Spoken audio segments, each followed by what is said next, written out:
Paltrocast. Andy, first question, the most important one. How are you today? I'm great. I'm great. Obviously, for the first time in 6 years, I'm preparing myself for the craziness that is a new album launch. And you forget just how busy you're going to be, but it's exciting. Yeah. So all good and very excited and a little nervous.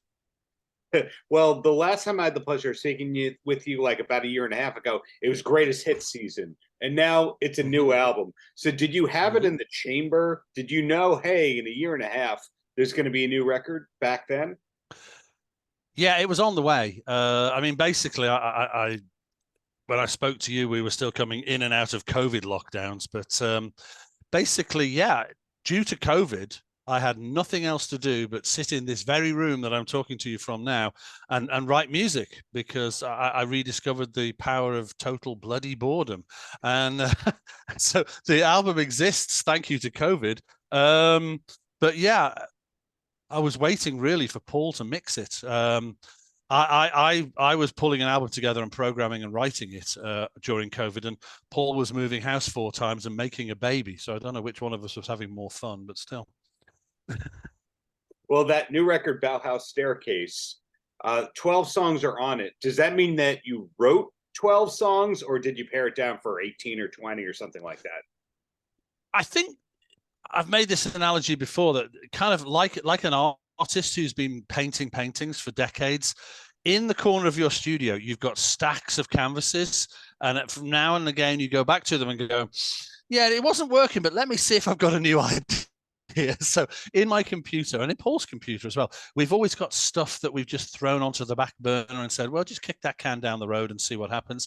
And I think that having time during COVID, we started going mining into our computers. So there's about half the album is stuff that sort of little bits and pieces that weren't finished and working, but we've really taken the time to develop them into proper songs. And half of it is brand new. But it's the bottom line is, you know, it took us this time to make sure it was ready, and we believe that it's good because we wouldn't release something that we didn't think was good. So it's ready now. But yeah, it's been an interesting time, but it's all down to COVID basically. It sounds like you're organized if you're able to find those old bits. Some bands, the old stuff is just on napkins or old cassette tapes, and then the tape melts, or you have to bake the tapes. A random one, but the band Dokken. I interviewed the singer of Dokken, and one of his COVID projects was baking the tapes. And you find out you can only play it one or two times, and that's that. But it sounds like your stuff that you culled from was on computers as opposed to tapes. Yeah, I mean, listen, I have baked tapes because we started just as the glue on studio tapes was being changed to away from animal glue. They were using glue made from whale product, which was not terribly eco-friendly and nice to whales. So they were moving over to artificial glue, but it wasn't as good as the whale glue. And years down the line, the moisture has seeped into it. And yeah, you've got to bake. It sounds crazy, but you've got to bake your tape slowly at a certain temperature, like putting some sort of slow burning thing in an oven. And then, yeah, you play it once and you make sure it's set up to dump it onto computer or Pro Tools or something, because you play it a couple of times and it starts to go off again. So you're absolutely right. Fortunately, all my stuff, well, it's on 2 giant Mac G5s, which are old machines, but they're so reliable. The problem is I updated my whole system 3 years ago. So anything prior to the update is on the old G5, and I have to go onto my screens and change them onto a different, because it's a completely different visual software and everything. So it's a pain in the ass when I really want to go mining the depths, but it's often worth it. Was any of the material from this album stuff that was intended originally for the punishment of luxury? I wouldn't say intended, but there's a couple of things that are almost that. Well, there's one song, Aphrodite's Favorite Child, which is over 10 years old. And I wrote that for somebody that I was in love with. And it was a gift. And then it's taken me 10 years to persuade her to allow me to put it on an album. She's like, yeah, all right. I know it was for me, but I'll let you share it with the world. There's what else is on there? I think the song Kleptocracy, the melody of that song, is pretty old, but I'm not sure it was Punishment. But it's just, you know, like all good musicians or all good creatives, you just keep stuff. You never know when you might go back to it or recycle it or suddenly go, that I'm going to sing on that. I've got the idea now. It's all going to come together. So, you know, you just hang on to it, recycle everything. You never know. You never know. Recycle everything. That would be a great title for a future album, or maybe a box set. And I don't want to edit, just keep that there. Listen, 3 years ago we did the 40th anniversary. We recycled every damn thing we had. Well, actually, that's a point of interest for me. That one of the things I love, besides the music of OMD, is that the hits were different in every country. Meaning that here in the States, If You Leave was the hit. And that wasn't the case elsewhere in the world when you're talking to OMD fans. So one point of curiosity I have is when you're planning a tour, you can't have the same set list around the world. In other words, you're not going to play If You Leave twice in England like you do here in the States, or you've been rumored to do at times. So how many songs do you really have to rehearse when you're putting together a tour, since the hits were different? You do have to bear that in mind. We're just about to go to Spain this weekend, and it's a festival, but instead of wanting an hour, they want 90 minutes. I'm like, holy moly. So I'm investigating what is currently on the Spotify top 25 in Spain to work out what people want. Because you're absolutely right. Different countries, different hits. And If You Leave is the classic, because prior to that song, I mean, when we first started out, we were signed to an American label that, quite frankly, didn't want us. They grabbed a goodie bag of various bands from Virgin Records in the UK, and they didn't put any effort into it. So we had massive hits in Europe, and we couldn't get arrested in the States. We were lucky to get on college radio, you know, as an alternative band. And then when we got onto A&M in 1984, they started to develop us, and we started to have a couple of minor hits. But obviously, If You Leave is by a mile in America the biggest hit we had. I mean, if you ask most people in America, they think we're a one-hit wonder because of If You Leave. Whereas, and yet, you know, if you tell an American If You Leave didn't make it into the British top 50, they'll be like, you what? So yeah, you have to modify. We have played sets in the UK a few years ago where we didn't play If You Leave, and Americans who were over visiting would see us and go, I cannot believe you did not play that song. We're like, it wasn't a hit here. Like, you're kidding me. But now, interestingly, because of the age of the internet and Spotify, and Pretty in Pink still keeps getting played, and If You Leave seems to be, you know, if some American TV series or film wants something to reference the mid-'80s in America, they just pick If You Leave. That resonates with mid-'80s America. It's in so many films and TV series. So it's become, I think it's now in the top 10 in the UK of Spotify streams. So people now know it, but it's taken almost 40 freaking years for it to be recognized in the UK. But similarly, it's taken 40 years for things like Enola Gay and Souvenir and Joan of Arc to be recognized in the States.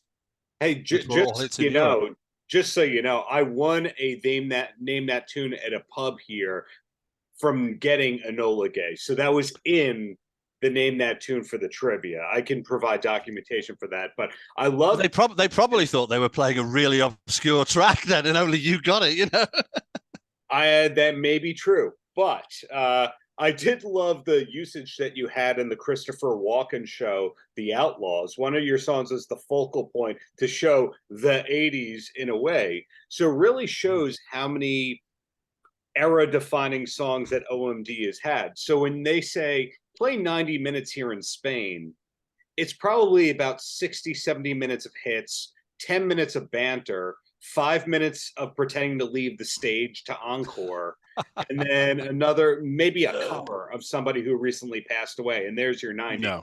No, we don't do covers. We have trouble enough playing our own songs. We're going to open up with two actual recent weird ones. I mean, the thing is, we've got a big video screen, so we can do kind of weird video stuff. We're going to open up with Atomic Ranch and Isotype, which is going to make people go, what the fuck? And then we're going to smack them between the eyes with Electricity, which everybody in Spain knows. It's going to be a mixture. I mean, the thing is, we carry a few songs like Isotype, like History of Modern Part 1, like Punishment to Luxury or Don't Go, that are new songs, and they drop into the set beautifully. You know, people, I think the kind of acid test is, you know, you play a new song and half of the audience does not go to the bathroom or the bar, then you know it's a good song, you know. Because let's face it, there's a lot of bands of a certain age, and they make music not because it's good, but because they need a logo on the new tour T-shirt. You know, this is the new album. Or to be fair, there's a certain number of songs they have to deliver to get their publishing option picked up. There you go. Yeah, yeah. So it's not OMD. You know, well, the thing, you know, the thing is, Darren, after almost 45 years, it's quite cool being in Orchestral Maneuvers in the Dark. We're in a very nice place now. People say nice things about us, you know, words like influential and iconic. So the bottom line is, the last thing we want to do is screw our legacy by signing off with a shit album. Agreed, and you didn't, and I'm really glad to be able to say that openly, not go, hey, let's not talk about that new album. So I've got. Do you know what? It's over these years. You know, I'm accustomed to talking to. And I've only, you know, I haven't talked to you that many times, but I got journalists that go back decades, and you know, the last thing I want to put them through is having to sit there squirming, kind of like, yeah, I heard the new album. Yeah, thanks for that. Anyway, let's talk about something else. And you just know that they don't want to talk about it because they think it stinks. And the good thing is, you know, with working in the computer, you keep working. The demo slowly evolves into the final mix. Right. So you kind of, and when you come back week after week, you listen to it. And I think we're pretty good at self-editing. You know, it's like, yeah, the song is a good song. You know, we're not deluding us, because you sometimes can spend a whole day doing something and you go, wow, I'm buzzing, you know, and then you come back the next day and you go, yeah, what was I drinking? Shit, you know, it's not working, you know. So it's just having time to be a proper editor is good. Well, I've got two quick questions and then I'll let you go. And Sure. The first one is, the last time I had the pleasure of interviewing you, I bugged you about Van Halen, and you didn't have anything about Van Halen, but you pointed out that ZZ Top thanked you for hipping them to keyboards and loops, which gave us the 80s keyboard ZZ Top for better and for worse. Eliminator, yeah.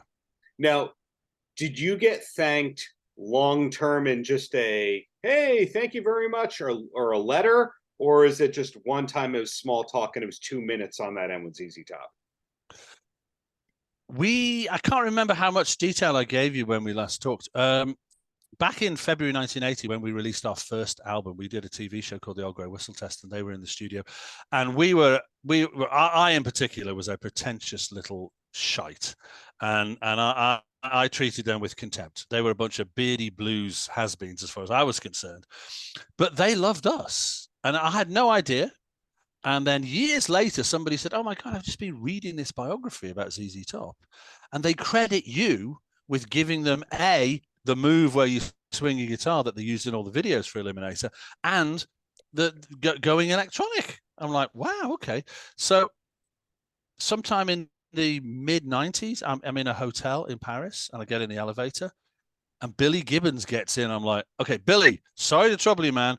I'm Andy from Orchestral Maneuvers in the Dark. You know, we met like 16 years ago. And he went, oh my God, come on, I'm going to meet, show you. So he drags me down to the bar, and there's Dusty, and he goes, Dusty, this is Andy from the band that gave us the move. And they actually had a name for it. And I wish I could remember the bloody name, but so they were, yeah, thank you, man. That was so cool. Yeah, we totally ripped you off, but I hope you don't mind. It was just so cool. I'm like, hey, listen, I'm good with it, you know. So yeah, they told me to my face. That is impressive. And the last question is, we don't know much about you besides what I'm calling great music, but the music in general. What's your number 2 hobby? Are you a golf person? What is it? Hell no. I joke with Paul all the time that he's the only one in the band that actually has a life outside of the band. You know, he's always left the studio early because he had to go home to the wife. And he remarried 5 years ago, and he's got a little baby daughter now, lovely Lily, who's 2. So, you know, he's got ladies in his life that want him home. So I'm I'm the sucker who spends all day in the studio trying to make things work out and fitting things together. It's just when it's finished, Paul is better at mixing than I am, because I've written everything from the kick drum to the vocal. I just want everything to be as loud as everything else. I'm just pushing the faders up and up and up. So Paul is more objective, but it's I'm a trustee for the National Museums of Liverpool. I'm giving back to the places that really educated and entertained me when I was a teenager, the museums and the art galleries. It's something I love doing. Visual art was my first thing. I was actually going to go to do a degree in Leeds in September 78, and I took a gap year. And the band started in October 78, and I never went back for years. I thought, well, the band will finish and I'll go back and do my art degree in Leeds. So I started from the visual arts. And that's why I'm always involved in the sleeve design and the video design these days. But I found out something very, very interesting recently. Had I gone to Leeds in 1978, I would have been at Leeds Poly doing fine art with Green Gartside, the lead singer from the band Scritti Politti, and a certain Dave Ball and Mark Armand, who created Soft Cell whilst they were at Leeds Poly doing art. So that could have been an interesting supergroup or an interesting ego clash, probably the latter. Ego clash. Yeah, well, I'm very intrigued to hear that when you're not busy making art, you're busy supporting art. So it sounds like a full life for you between that and family stuff, and finding a musical collaborator that you can still stomach 40 plus years later. That makes you different in a lot of ways, Andy, and a good different. Well, you know what? Paul and I we're very different, but when we fit together, we lock together very well. And the other thing is, I would say, is that the great thing about Paul is I'm a type A person. I'm a total control freak, and he isn't. So I get to use two people's good ideas because he's a genius musician, and he will give me his ideas, and I will go, can I make this out of it? And he goes, yeah, sure. I'm like, great, hell, that's brilliant. No, so we don't sit there and he's going, oh, I hate what you're doing with that. No, don't write it about this. Change that chord. He's just like, yeah, here you go, make something out of it. So I'm a lucky boy in that respect. Well, thank you for the many years of great music. Looking forward to the next gig when we finally get you in New York. I'm curious to see what happens if you didn't play If You Leave in New York and what happens there. We would get that entire audience asking for a refund, I think. But yeah, no, we the new album's out in October the 27th. The single seems to have been very well received. The title track, Bauhaus Staircase, people are loving that and the video. This is the most watched video we've had on YouTube since we reformed, so we're doing something right. And because certain members of the band want to be home for the summer next year with their family, mentioning no names, Paul, we won't get to the States until the fall next year, but it'll be worth waiting for. By that stage, we will have played 40 gigs in Europe and we'll know how to play the new stuff, but we'll still play If You Leave. Paltrocast.